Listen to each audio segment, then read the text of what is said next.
Hello and welcome to SCI, and my name is Priyank Topo and my guests are Arif Topo and Subhashish Lakra, and how we are talking about how is the universe formed.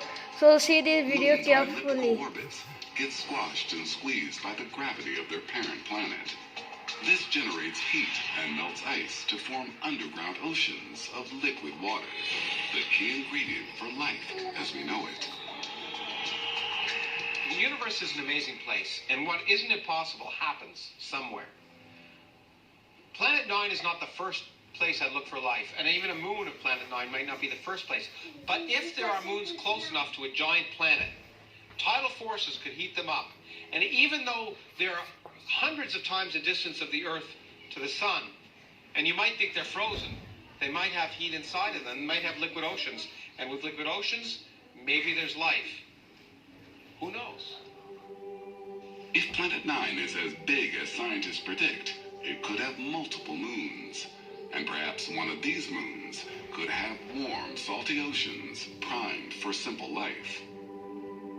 So if you have Planet 9 and it's got icy moons, and these icy moons are on the right kinds of orbits, the heat could be coming from within, not without.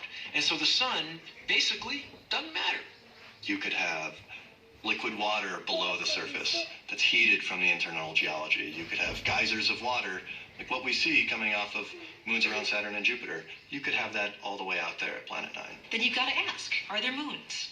And if the moons are close enough to the planet, they can keep warm just through the gravitational interaction. So maybe the place to look for life wouldn't even be Planet 9, but the moons of Planet 9. Imagine Planet 9 with a system of giant moons. The closest moon is heated to melting point by Planet 9's immense gravity. There's no life here. Any water boiled away millions of years ago, creating a hot, arid ball of rock. Farther out lies a second giant moon. This new world is encased in bright white water ice. But the crust hides a secret, a vast ocean of warm liquid water heated by volcanic vents on the ocean floor. This hidden world is rich with active organic chemistry, and it could even support a weird alien zoo of pale aquatic creatures. We associate life with the sun. That's how we think of life originating on the Earth. But we know you don't need the sun. We have tube worms at the bottom of the ocean which live off of hydrothermal vents. They get all the chemicals and the heat they need from basically the interior of the Earth. This is not out of the question. You know, decades ago, you'd have been laughed out of a lecture hall if you'd have said something like that. But we have learned so much about life in extreme environments since then that this is now in the realm of possibility, talking about life on a planet beyond Pluto in our own solar system.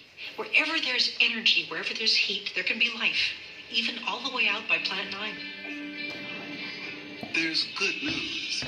If Planet 9 does have an active watery moon, we should be able to see it with our telescopes. The active moons of Jupiter and Saturn are the brightest in the night sky, thanks to warm water gushing out from cracks in the surface and freezing out in bright white layers of fresh ice. If Planet 9's moons have liquid oceans, their surfaces should be just as bright.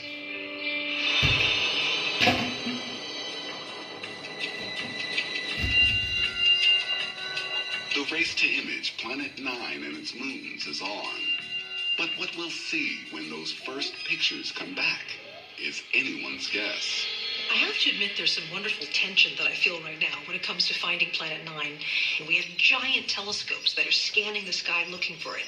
So any day now, I'm waiting with bated breath. My daughter believes that Planet 9 is pink with purple dots. She might be right. If and when we do find Planet 9, we'll never look at our solar system the same way again. This is tremendously exciting because if it's there, it's already telling us that there's more to know about our solar system, and that there are more secrets literally under the sun than we have dreamed of in our philosophy.